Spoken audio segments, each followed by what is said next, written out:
Video pekerja tambang emas Parigi Mutong tertimbun longsor viral di media sosial. 3 orang dikabarkan ditemukan meninggal dunia.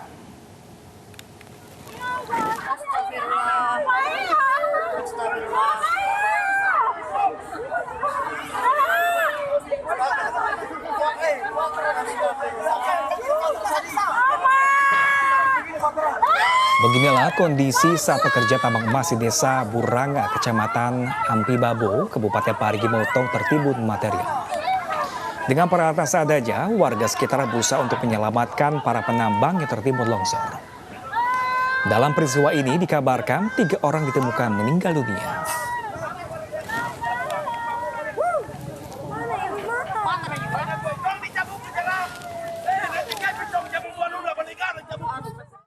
Tanah longsor akibat hujan deras timbun asrama pesantren di Pamekasan, Jawa Timur. Longsor menyebabkan 5 orang santri meninggal dunia serta 2 orang luka berat.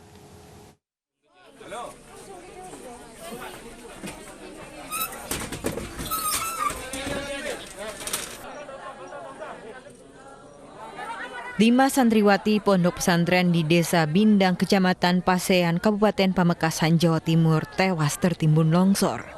Kelima jenazah dibawa BPBD setempat untuk divisum sebelum dipulangkan ke keluarganya. Sementara itu, 1 santriwati terluka karena terkena reruntuhan gedung dan dirawat di rumah sakit. Tebing dekat pondok pesantren longsor saat hujan deras disertai angin kencang melanda kawasan ini. Berikutnya kurang lebih pukul 05.15 kita lakukan evakuasi bersama dengan masyarakat. Ditemukan juga lagi mayat jenazah seorang perempuan. Tidak selang kemudian 2 jenazah ditemukan kembali pada waktu melakukan evaluasi dengan masyarakat. Jadi total berapa jumlah korban jiwanya? Keseluruhan itu 5 meninggal dunia, 1 patah tulang. Pondok pesantren Anidomiyah kini ditutup dan para santriwati dipulangkan. Dari Pamekasan, Jawa Timur, Dedi Prianto, iNews melaporkan. Ya pemirsa, hampir sepekan banjir merendam perumahan Periuk Damai, Tangerang, Banten dengan ketinggian lebih dari 1 meter. Ratusan warga pun terpaksa bertahan di posko pengungsian.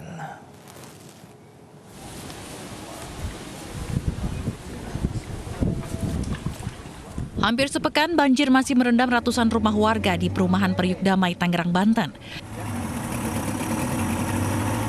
Ketinggian banjir bervariasi, mulai dari 40 cm hingga nyaris 2 meter. Kondisi terparah terjadi di permukiman yang berdekatan dengan tanggul Kali Leduk.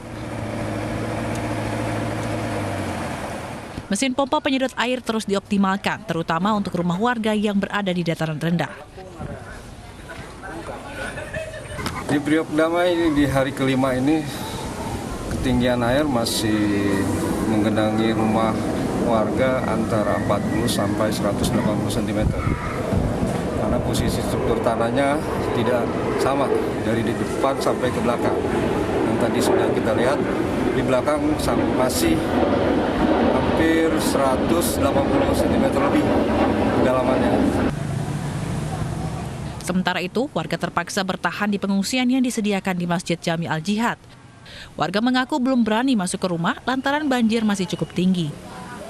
Warga diharapkan tetap menjaga protokol kesehatan selama beraktivitas di tempat pengungsian. Dari Tangerang, Banten, Sukron, iNews melaporkan. Banjir masih merendam permukiman warga di Kecamatan Pabayuran, Kabupaten Bekasi, Jawa Barat. Banjir akibat luapan Sungai Citarum sejak Sabtu lalu.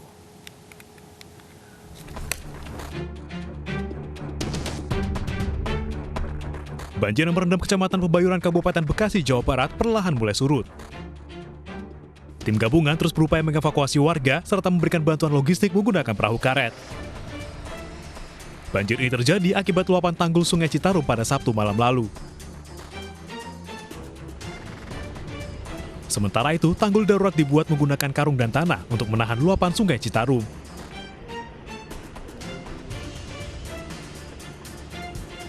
Kira-kira dari malam Minggu aja tuh, malam Senin ya.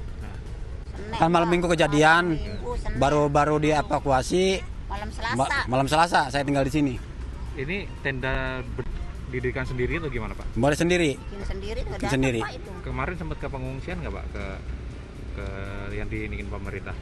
Belum. Oh enggak. Belum, baru di sini. Kalau Banjir sempat menggenangi 7 dari 9 desa di Kecamatan Pebayuran. Ketinggian air yang sempat mencapai 2,5 meter kini berkurang hingga 30 cm. Dari Bekasi, Jawa Barat, Nadia Raisa, Anugrah Surya, iNews melaporkan. Sementara itu, pemirsa, Presiden Jokowi meninjau tanggul Sungai Citarum yang jebol di Kampung Babakan, Banten, Pebayuran, Kabupaten Bekasi. Jokowi menargetkan perbaikan tanggul selesai dalam 2 hari.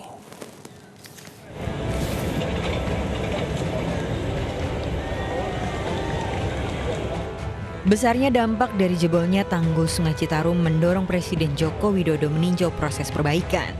Ada 3 titik tanggul yang jebol dan Presiden menargetkan agar perbaikan selesai dalam waktu 2 hari. Selain itu, perumahan yang terdampak jebolnya tanggul juga akan diperbaiki. Jadi saya memberikan target maksimal 2 hari lagi sudah harus selesai tanggulnya sehingga semuanya berfungsi normal kembali. Kemudian masyarakat yang terkena dampak tadi sudah kita di sini ada tadi 30 juga perumahannya akan segera diselesaikan dalam waktu yang secepat-cepatnya. Jebolnya tanggul Sungai Citarum terjadi pada 21 Februari lalu. Dampaknya pada 2 kabupaten, Bekasi dan Karawang terendam banjir. Total sebanyak 30.000 kepala keluarga terdampak banjir. Selain itu, area persawahan pun terendam. Jalur kereta luar kota dan jalur Pantura pun lumpuh karena jebolnya tanggul. Tim Liputan iNews melaporkan. Stasiun Tawang Semarang kembali terendam banjir. Ya, aktivitas naik dan turun penumpang di Stasiun Tawang dialihkan ke Stasiun Poncol untuk sementara.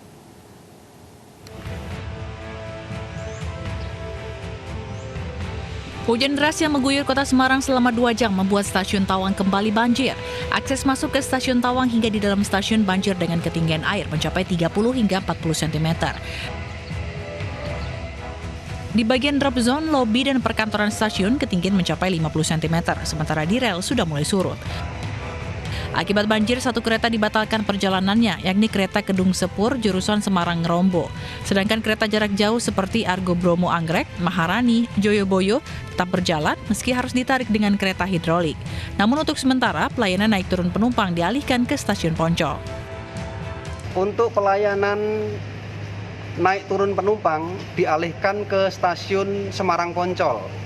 Hari ini, termasuk kemarin juga, mengingat stasiun Tawang aksesnya masih belum bisa dilalui oleh kendaraan umum hingga saat ini. Ketinggian di jalan raya depan stasiun Tawang atau jalan Tawang masih sekitar 45 cm. Kemudian di hall stasiun Tawang sendiri ketinggian air di boarding masuknya masih 55 cm. Pihak stasiun berupaya mengurangi debit air dengan menggunakan pompa penyedot berkapasitas besar. Dari Semarang, Jawa Tengah, Doni Marendra, iNews melaporkan. Sekeluarga di Kabupaten Jombang, Jawa Timur dibekuk saat jalankan bisnis narkoba senilai 1 miliar rupiah. Informasi selengkapnya sesaat lagi pemirsa, tetaplah bersama kami di iNews Pagi.